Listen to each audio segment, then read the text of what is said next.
Metallarda elektrik cərəyanı. Bax, müxtəlif mülklərdə elektrik cərəyanı düsturu belədir. Bax, I bərabərdir Q0 N və S. Q0 burada yük daşıyıcının yüküdür. Q0 yük daşıyıcı yüküdür.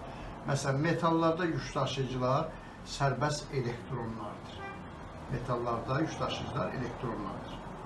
Məsələn, elektroniklərdə yük daşıyıcılar müsbət və mənfi nədir? İyonlardır. Qazlarda yük daşıyıcılar müsbət, mənfi iyonlar və elektronlardır.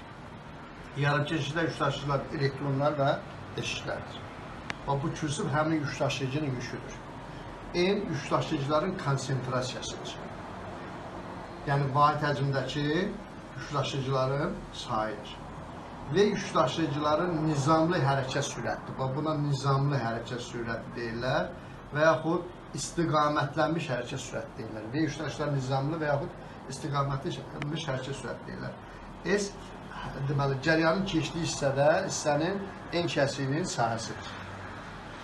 Söhbət yalnız metallardan getsə, metallarda yük daşıyıcı elektronlar olduğuna görə Q0'ın yerinə Y yazacaq.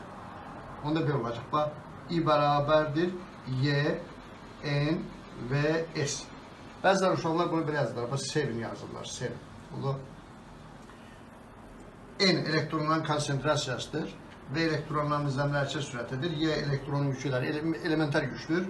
Müsbət götürəsi burada. S də N kəsiyinin nədir? Sahəsidir. Metallardan söhbət keçsə, metallarda cərəyan şiddətinin düsturu belə olacaqdır. Gəlin hesab eləyək ki, deməli, eyni materialdan hazırlanmış iki rezistorumuz var. Eyni metaldan hazırlanmış iki rezistorumuz var. Və onları biz elektrik dövrəsinə belə ardıcıl qoşmuşuq. Elektrik dövrəsinə belə ardıcıl qoşmuşuq. Belə bax, müsbət. Cərəyan şiddət birlikdə müsbət qütbdən başlayır. Mənfi qütbə tərəf belə göndərir. Cərəyan şiddətinin istiqaməti belədir. Bu naqillər, rezistorlar ardıcıl qoşulacaq, onlardan axan cərəyan şiddətləri eynidir. Belə hesablayırız. İbrin yerini belə yazaraq. Y, M1, S1 V1 bərabərdir Y, N2, S2, V2. Y'lər ixtisar gedir. Eyni metaldan hazırlandıqları üçün bu konsentrasiyalarda ixtisar gedəcəkdir. Alacaq belə var. S1 V1 bərabərdir S2 V2. Buna deyirlər cərəyan axını üçün kəsməzi təmliyi.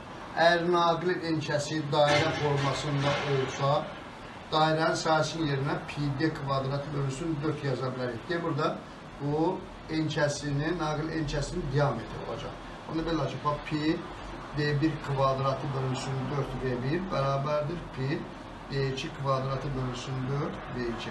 İxtisarlar yapandan sonra D1 kvadratı V1 bərabərdir D2 kvadratı V2. Burada belə çıxır, bax, deməli, en kəsiyi böyük olan yerdə nizamlı hərəkət sürəti nədir? Azdır. Düstura aid, bax, ən çox işlərdən, testlərdən biri var, onu mən sizə deyim, bax. Belə suallar olur, bax. Məsələn, gərginliyi 5 dəfə artıranda yükdaşıcıların nizamlı hərəkət sürəti necə dəyişir? Məsələn, gərginliyi 5 dəfə artırsansa, bax, İ'nin yerini U bölü C'ye yazacaq. Görürsünüz. Buradan görünür ki, gərginliyi ilə nizamlı hərəkət sürəti düz mütənasibdir. Yəni, gərginliyi artanda yükdaşıcıların nizamlı hərəkət sürəti artır. Metal daxilində, metalda sərbəst elektronlar yoxdur. Sərbəst elektronların nizamlı hərəkət sürəti çox da böyük deyil. Millimetr bölünsün saniyə tərtibindədir.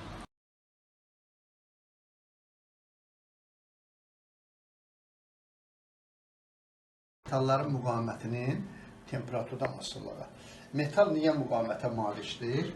Bax, belə deyək də, metallarda sərbəst elektronlar var. Sərbəst elektronlar öz atomları ilə rabitəni qıran elektronlardır. Necə ki, havada molekullar nizamsız isti hərəkətində olur. Eyni qaydada elektronlar metal daxilində nizamsız isti hərəkətində olurlar.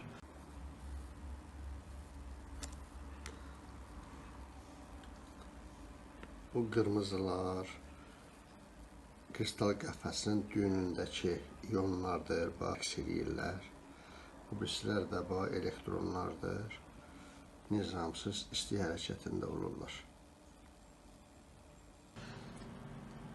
bu metalı məsələn elektrik sahəsinə daxil edəndə məsələn bu istiqamətdə intensivlik elektrik sahəsi yaratsaq, elektronlar yeni intensiv elektron əsas istiqamətdə hərəkət edirlər.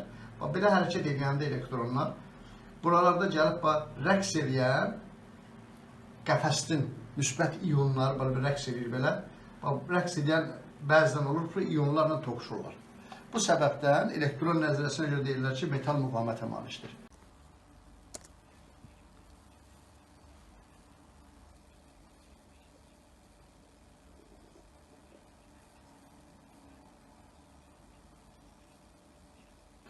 Temperatur artıranda bu elektronların iyonların rəqs amplitudu artır və elektronlara daha çox mane olur. Bu səbəbdən də deyilir ki, temperatur artıranda metalların müqaviməti artır. Metalı qızdıranda iyonların rəqs amplitudu artır və onlar elektronlara daha çox mane olurlar. Yəni onun düsturunu, metalların müqavimətini, temperaturun asılılıq düsturunu alır. Bu anlaşlardan istifadə edəcək. R0 nədir? R0 0 dərəcə Selsidə metalın müqavimətidir. Metalın müqavimətidir. Buna deyəcək başlanğıcda məsələn müqaviməti var. Metalın müqavimətidir. Metalı qızdırsaq müqavimət artacaq, olacaq R. R T dərəcə Selsidə metalın müqavimətidir.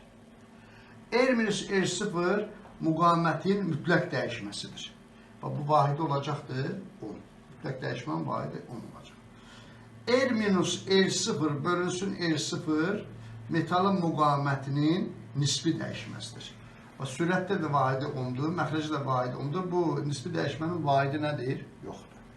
Təcrübələr göstərir ki, müqavimətin nisbi dəyişməsi, metalların müqavimətin nisbi dəyişməsi temperaturla, ses temperaturla düz mütənasibdir. Mütənasib əmsalını alfa ilə işarə edirlər. Belə var. Alfanı şeylər. Alfaya deyirlər müqavimətin temperatur əmsalı. Burada biz alfanın vahidini tapsaq, alfa bərabər olacaq R-R0 bölünsün R0T. Vahidi bu belə alacaq. Bu alfa üçün vahidi olacaqdır.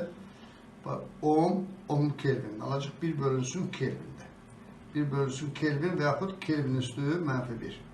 Təmiz metallar üçün alfanın qiyməti belədir. Alfa təqribən təmiz metallar üçün 1 bölünsün 273 Kelvin üstü -1-ə nədir? Bərabərdir. Aydın oldu. Biz nə elədik deməli? Metalların müqavimət nisbi dəyişməsinin temperaturdan asıllığını yazdıq. Gəlin bu düsturu bir balaca başqa formada yazalım. Belə yaza bilərik. Baxın. Bu düsturu belə yazacağım. R-R0 bölünsün R0 bərabərdir alfa T'dir. Belə yazmaq olar da R-R0 bərabərdir R0 alfa T. R0 sağa aparsa R0 alfa T. R0 mötərizədən çıxarsa ancaq R0 bölünsün 1 plus alfa T. Nə aldı? R bərabərdir R0 1 plus alfa T düsturu aldıq. Bunu da testlərində bu düsturdan geniş istifadə edəcəz. Gəlin müqavimətin temperaturun asılıq qrafikini vuraq. Oradan toxumda müqaviməti yerləşdirir. Apsis toxumda dərəcə Selsidən temperatur yerləşdirir. Temperatur 0 qiymət alanda, verəndə müqavimət olur R0. Sonra bu xətti belə artır. Bu tərəfə belə uzatsaq, gəlir, burada kəsir. Bura olur -273 Kelvin. Burada başlayır. Niyə buraları qırıq-qırıq göstərdi? Aşağı temperaturlarda metalları bu düsturdan biraz kənara çıxma olur. Ona görə bu hissəni biz qırıq-qırıq göstərdik. Biraz jestimi danışarım. Məsələn, ifrat keçicilik vardı. İfrat keçiciliyi bu aralarda ifrat keçiciliyi hadisəsi başlıyor. Ona görə bu hissəni qırıq-qırıq göstərmişik. Nəzirədən qırağa çıxır aşağı temperaturlarda. Bu asılıqdan bir bala kənara çıxma olur. Əgər qızdıranda metalın müqavimətinin, metalın ölçülərinin, həndəsi ölçülərinin dəyişmədiyini nəzərə alsaq, hesab edək ki, dəyişmir. Onda belə yazmaq olar. R-in yerinə belə yazırıq. S0 yerinə R0, S0 bölünsün S0 yazırıq. Əgər qızdıranda hesab edək ki, xətti ölçülər dəyişmir, onda L ilə L0 eyni olar. İxtisarca dəyişmir axı. Temperatur hesab edək ki, dəyişmir. Bunlar da ixtisarcısı belə açıq. Rho bərabərdir R0 1 plus alfa T. Rho 0 dərəcə Selsidə metalın xüsusi müqavimətdir. Rho T dərəcə Selsidə metalın xüsusi müqavimətdir. Bu Rho'nun da qrafiki eyni ilə Müqavimətin temperaturdan asılılığı kimidir? Bax, rho T'dən asılılığı yenə bax, -273-də başlayır. 40 və sonra bax, belə. Bu nöqtəyə uyğun xüsusi müqavimət rho sıfıra bərabərdir.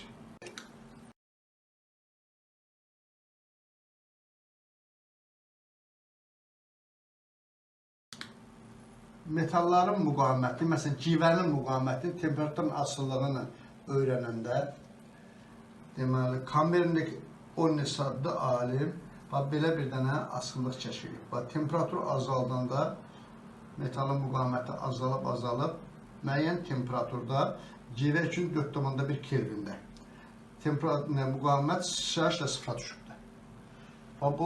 Bu hissədə, OA hissəsində metalın müqaviməti yoxdur. Müqavimət sıfırdır. Buna deyirlər ifrat keçiricilik. Oldu. Bu hissədə metal ifrat keçiciliyə malikdir. İfrat keçici alanda metaldan istilik miqdarı ayrılmır. R0 olduğuna görə Q0 olur. Biz demişdik, cəryanın təsirlərinin bir istilik təsiridir. O vaxt qeyd edilmişdir ki, istisna olaraq ifrat keçicilərdən cəryan axanda istilik miqdarı ayrılmır. Bəzi kitablarda belə verirlər bu qrafiki. Bəzi kitablarda ola bilsin, bəzi testlərdə ola bilsin ki, belə də versinlər. Baxın, belə verirlər, belə sıçrayışla sıfıra düşür. Belə formada da verə bilərlər.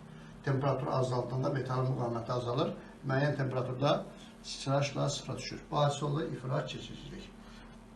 İfrat keçiciyə malik metalın müqaviməti temperaturun asılı qrafiki belə olacaq.